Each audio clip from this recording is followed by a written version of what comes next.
Hello दोस्तों, मैं Arvind Sharma ST online nursing classes में एक बार फिर से आपका हार्दिक अभिनंदन करता हूं। आज हम पढ़ेंगे मोस्ट इंपॉर्टेंट टॉपिक जो कि नर्सिंग कॉम्पिटिटिव एग्जाम के पॉइंट ऑफ व्यू से काफी इंपॉर्टेंट है।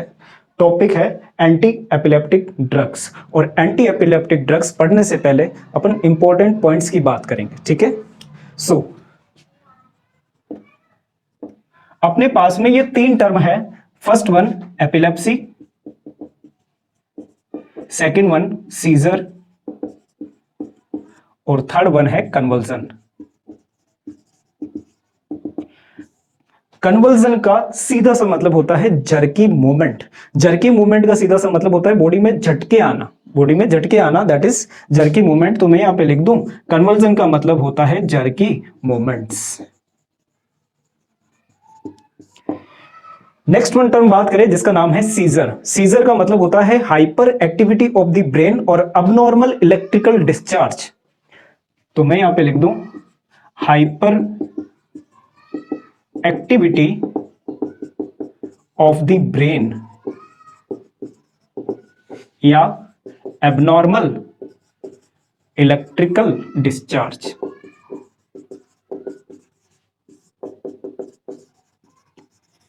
ये क्या होता है? सीजर। सीजर मतलब ब्रेन से अबनॉर्मली इलेक्ट्रिकल डिस्चार्ज हो रहे हैं, अबनॉर्मली फायरिंग हो रही है। और ब्रेन से अबनॉर्मली फायरिंग होना, अबनॉर्मली इलेक्ट्रिकल डिस्चार्ज होना ही hyper activity of the brain है। और इसी को अपन क्या कहते हैं? सीजर कहते हैं। नेक्स्ट वन और सबसे ज्यादा इजी है एपिलेप्सी। तो मैं यहां पे लिख दूं एपिसोड्स ऑफ सीजर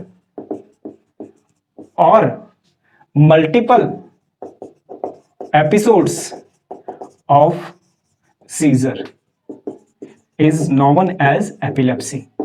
epilepsy किसको बोलते हैं? जब ब्रेन में एक या दो या तीन या चार बार, दिन में 4 या 5 बार करके अगर hyper activity of the brain होती है, अगर सीजर आते हैं, तो उसी को अपन क्या कहते हैं? एपिलेप्सी कहते हैं। ठीक है, ये हो गई तीन इंपॉर्टेंट टर्म। नेक्स्ट वन बात करें इसके कॉजेस की।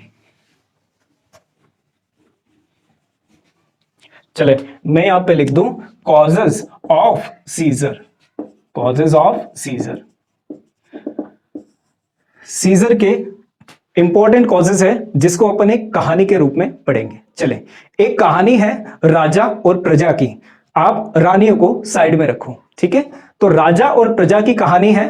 राजा को मीठा बहुत पसंद था जो कि प्रजा के द्वारा मिलता था। प्रजा के द्वारा मीठा लाया जाता था, कभी नमकीन लाया जाता था और कभी वह प्रजा का खून पीता था। खून पीने का मतलब यह है कि कटोरियां भर के खून नहीं पीना है, उनको परेशान करना है। प्रजा को वह परेशान करता था, ठीक है। तो एक दिन क्या हुआ कि प्रजा ने यह सोचा कि क्यों ना इसको ना मीठा दिया जाए, ना ही नमकीन दिया जाए और ना ही हमारा खून चूसने दिया जाए, हमारा खून पीने दिया जाए। तो फिर उस दिन राजा इतना अग्रेसिव हो गया, इतना गुस्से में हो गया कि पूछो मत। उसने क्या किया? राजा ने उन अपनी प्रजा के ऊपर गोलियां चलवा दी, ठीक है। प्रजा के ऊपर फायरिंग करवा दी, ठीक है। तो अब इस एग्जाम्पल में अपन ने राजा को लिया है और प्रजा को लिया है। चले, राजा और प्रजा। यहां पर राजा कौन है? यहां पर सर राजा है ब्रेन। और प्रजा कौन है? यहां पर प्रजा है बॉडी, ठीक है। ब्रेन मतलब राजा। राजा को क्या पसंद था?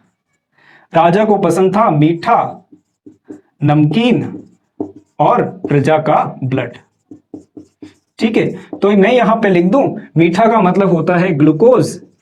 राजा ग्लूकोज लेता था, मतलब ब्रेन को ग्लूकोज बहुत पसंद है, ब्रेन को सोडियम पसंद है और ब्रेन को प्रॉपर मात्रा में ब्लड सप्लाई बहुत पसंद है। ये तीनों चीजें पर्याप्त मात्रा में ब्रेन को मिलते रहना चाहिए। किसके द्वारा? बॉडी के द्वारा।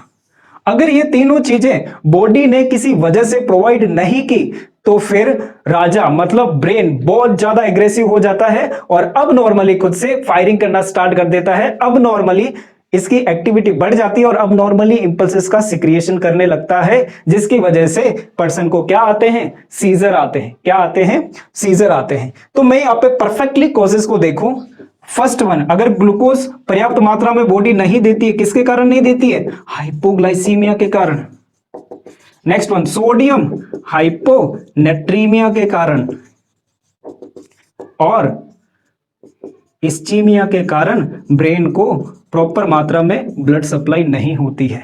ठीक है, ब्रेन हमेशा बॉडी से खुश रहना चाहिए, मतलब पर्याप्त मात्रा में उसे खाने के लिए ये सब कुछ मिलते रहना चाहिए। अगर किसी वजह से बॉडी ने ब्रेन में कुछ कमी रख दी या फिर ब्रेन में जो इलेक्ट्रोलाइट्स है, जो ग्लूकोज है, जो ब्लड सप्लाई है वह प्रॉपर मात्रा में ब्रेन को नहीं मिली, तो फिर ब्रेन अग्रेसिव होगा और उसका डबल इफेक्ट जो है वो बॉडी को दिखाएगा। तो ये हो गए कॉजेस, कौन कौन से, एक तो हो गया हाइपोग्लाइसीमिया, एक हो गया हाइपोनेट्रीमिया और एक हो गया इस्चीमिया।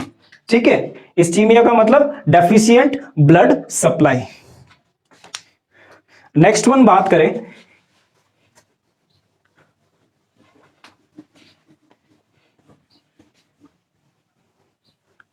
चले सीजर हो गए तो एक नर्सिंग कॉम्पिटिटिव एग्जाम में 5 स्टार करके क्वेश्चन आता है, priority management during seizure. Seizure के दौरान क्या प्रायोरिटी मैनेजमेंट होना चाहिए, तो होना चाहिए सेफ्टी मीजर। क्या होना चाहिए, safety measures. Next one question, 2 star question, priority management after seizure. Seizure आने के बाद में क्या करना है प्रायोरिटी मैनेजमेंट के रूप में, तो मैं यहां पे लिख दूं मेंटेन एयरवे। ये 2 क्लासिकल क्वेश्चन जो कि सीजर के मैनेजमेंट के लिए है। ठीक है, नेक्स्ट वन बात करें, नेक्स्ट वन पढ़ते हैं types of seizure. Types of seizure, और टाइप्स ऑफ सीजर में सीजर 2 प्रकार का होता है, जनरलाइज्ड सीजर और partial seizure. Partial seizure, generalised seizure को ही 5 स्टार क्वेश्चन, जनरलाइज्ड सीजर को ही ग्रांड माल सीजर भी बोला जाता है। क्या बोला जाता है, ग्रांड माल सीजर। और पार्शियल सीजर को बोला जाता है पी टाइट माल सीजर। इसमें फुल, जनरलाइज्ड सीजर में फुल ब्रेन और बॉडी का इन्वॉल्वमेंट होता है, इन्वॉल्वमेंट होता है, और इसमें पार्शियली बॉडी एंड ब्रेन का इन्वॉल्वमेंट रहता है। ठीक है, नेक्स्ट वन, जनरलाइज्ड सीजर में हमेशा LOC बोले तो loss of consciousness, loss of consciousness present होता है। लेकिन पार्शियल सीजर में LOC हमेशा क्या होता है, एब्सेंट होता है।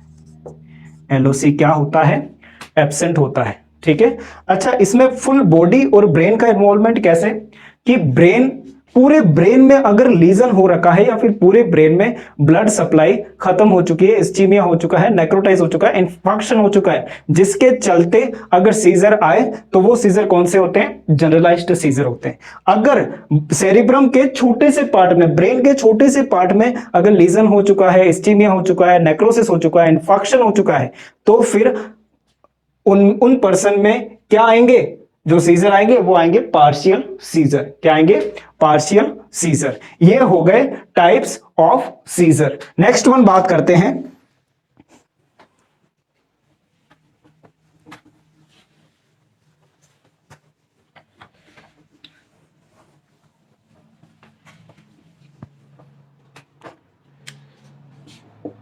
इसके ट्रीटमेंट की। तो ट्रीटमेंट में अपन बात करेंगे एंटी एपिलेप्टिक ड्रग्स की, और एंटी एपिलेप्टिक ड्रग्स ये होती है सोडियम चैनल ब्लॉकर, जो कि वोल्टेज गेटेड सोडियम चैनल को ब्लॉक करती है, जिसके चलते सोडियम का इन्फ्लक्स नहीं होता है और एक्शन पोटेंशियल रुक जाता है। ठीक है, तो यह है सोडियम चैनल ब्लॉकर। और सोडियम चैनल ब्लॉकर को अपन ट्रिक्स के हिसाब से याद रखेंगे। तो इसकी ट्रिक है P, C और T। P का मतलब यहां है फेनिटोइन, C का मतलब है कार्बेमेजापाइन और T का मतलब होता है टोपिरामेट। ठीक है, चलें फर्स्ट वन बात करते हैं कार्बेमेजेपिन की। तो मैं यहां पे लिख दूं कार्बेमेज़ापिन। और ये जो कार्बेमेज़ापिन है यह ड्रग ऑफ चॉइस के रूप में यूज में ली जाती है। किसमें ये ली जाती है? पार्शियल सीजर में, और ली जाती है ट्राइजेमिनल न्यूरेल्जिया में। चले, ये जो ट्राइजेमिनल नर्व है, ये जो ट्राइजेमिनल नर्व है ये होती है फिफ्थ क्रेनियल नर्व। कौन सी होती है? Fifth cranial nerve. Second one question, largest cranial nerve होती है। कैसी होती है? लार्जेस्ट क्रेनियल नर्व होती है। ठीक है। अच्छा, ट्राइजेमिनल को एक और नाम से जाना जाता है जिसका नाम है टिकडुलरू। क्या नाम है? टिकडुलरू के नाम से भी जाना जाता है ट्राइजेमिनल न्यूरेल्जिया में। अच्छा, एल्जिया का मतलब यहां पर होता है पेन, और वो भी ऐसा वैसा पेन नहीं, इसमें होता है पर्सन को सीवियर पेन, एक्सक्रूशिएटिंग पेन। इतना भयानक पेन होता है कि अगर शेविंग के समय रेजर से थोड़ा सा भी कट लग जाए तो उसमें सीवियर पेन होता है, एक्सक्रूशिएटिंग पेन होता है, इनटॉलरेबल पेन होता है। ठीक है। तो severe pain after small razor cut. अच्छा, रेजर कट की तो बात छोड़ो, इसमें अगर हल्की सी भी हवा भी पास आउट हो जाए तो पर्सन को बहुत भयंकर पेन होता है। क्यों होता है भयंकर पेन? क्योंकि ट्राइजेमिनल नर्व एक सेंसरी नर्व होती है, और सेंसरी नर्व हमेशा इंपल्सेस को, हमेशा सिग्नल को, हमेशा मैसेज को कहां तक लेके जाती है? ब्रेन तक लेके जाती है। और अगर हवा भी गुजरेगी तो इसमें सीवियर पेन होता है। क्यों होता है? क्योंकि सेंसेशन जो है वो ब्रेन की ओर जाता है और ब्रेन को इरिटेट करती है ये नर्व। चले, ये हो गई इसके ड्रग ऑफ चॉइस जो कि कार्बेमेज़ापिन की। ठीक है। Next one, sodium channel blocker की नेक्स्ट ड्रग है, नेक्स्ट इंपॉर्टेंट ड्रग है जिसका नाम है फेनिटोइन। चले, फेनिटोइन एक हाइडेंटोइन ग्रुप की ड्रग है, तो मैं यहां पे लिख दूं हाइडेंटोइन ड्रग। चले, ये मैंने हाइडेंटोइन क्यों लिखा है ये आगे आने वाले वर्ड में मैं आपको बताऊंगा। ठीक है। अभी जस्ट आप ये सुन लो कि इसे हाइडेंटोइन ग्रुप की एक ड्रग है। नेक्स्ट वन, इसके साइड इफेक्ट्स जो कि एग्जाम की दृष्टि से इंपॉर्टेंट है, तो साइड इफेक्ट्स को भी अपन ट्रिक के हिसाब से पढ़ेंगे। इसकी ट्रिक क्या है? इसकी ट्रिक है हॉट मल्लिका। हॉट मल्लिका। चले, इसमें H का मतलब होता है हिर्सुटिज्म। हिर्सुटिज्म, इसे भी अपन लिखते हैं हाइपरट्रॉफी ऑफ द गम्स। ये मेनली किसी भी कॉम्पिटिटिव एग्जाम में 5 स्टार क्वेश्चन है कि हाइपरट्रॉफी ऑफ द गम्स कौन सी ड्रग में देखा जाता है, तो वो है hypertrophy of the gums. Phenytoin में साइड इफेक्ट के रूप में देखा जाता है। नेक्स्ट वन, इसे ही लिख दूं मैं ब्लीडिंग गम्स। चले, यहां पर हिर्सुटिज्म का मतलब होता है कि फीमेल अगर ये ड्रग लेती है तो फीमेल में मेल की तरह दाढ़ी मूछ निकल करके आती है। ठीक है। तो मैं यहां पे लिख दूं growth of here in male pattern in female. ठीक है, ये होता है हिर्सुटिज्म का मतलब। ओ का मतलब यहां पर है ओस्टियोमलेशिया। क्या है?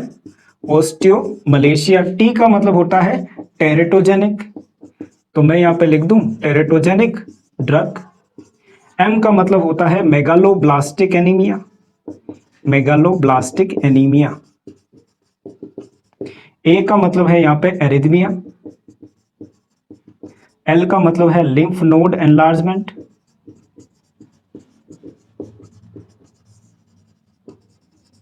आई का मतलब है इंसुलिन डिक्रीज। के का मतलब है विटामिन के डिक्रीज, और ए का मतलब है एटेक्सिया। तो ये हो गए इसके साइड इफेक्ट। ठीक है। यहां पर एच का मतलब अपन ने पढ़ लिया हिर्सुटिज्म। हिर्सुटिज्म का मतलब होता है growth of here in male pattern in female. Next one बात करें ओस्टियोमलेशिया। ओस्टियोमलेशिया का मतलब होता है softening of the bone. Bone की सॉफ्टनिंग हो जाती है, सॉफ्ट हो जाती है बोन, और ये किसकी वजह से होता है? विटामिन डी की डेफिशिएंसी की वजह से होता है। Next one teratogenic drug. ये मेनली अगर प्रेग्नेंट लेडी के द्वारा ली जाए तो प्लेसेंटा को क्रॉस करके फीटस में जाता है, और ये फीटस में एक सिंड्रोम कोस करती है जिसका नाम है fetal hydantoin syndrome. Fetal hydantoin syndrome.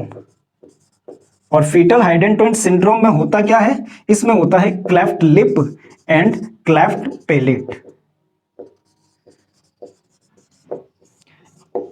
ठीक है, नेक्स्ट वन ये कोज करती है megaloblastic anaemia. Next one arrhythmia, lymph node enlargement, ये इंसुलिन को डिक्रीज करती है। अच्छा, इंसुलिन को जब डिक्रीज करती, क्या ये डायबिटीज मेलाइटस के पेशेंट को दी जा सकती है? नहीं सर, अगर डायबिटीज मेलाइटस के पेशेंट को देंगे तो ये पेशेंट में और भी ज्यादा क्रिटिकल कंडीशन पैदा कर सकती है। तो अपन यहाँ पे साथ साथ बात कर लेते हैं कॉन्ट्राइंडिकेशन की। चले, कॉन्ट्राइंडिकेशन में अपन ने पढ़ा था सर कि ये प्रेगनेंसी में नहीं देते हैं, क्योंकि ये प्रेगनेंसी में फीटल हाइडेंटोइन सिंड्रोम कोज करती है, ये इंसुलिन को डिक्रीज करती है, तो ये डायबिटीज मेलाइटस में भी अपने को नहीं देना है। नेक्स्ट वन बात करें, ये विटामिन के को डिक्रीज करती है, क्या ये ब्लीडिंग डिसऑर्डर्स वाले पेशेंट को दे सकते हैं? नहीं सर, जिसमें ब्लीडिंग डिसऑर्डर हो उन पेशेंट्स में ये ड्रग नहीं दी जा सकती है, पेशेंट की कंडीशन और भी ज्यादा क्रिटिकल हो सकती है। चले, ये हो गए इंपॉर्टेंट साइड इफेक्ट्स जो कि फेनिटोइन के हैं। अगर हमारी क्लास आपको अच्छी लगी हो तो हमारे चैनल को सब्सक्राइब करें और वीडियो को लाइक करें। Thanks to all.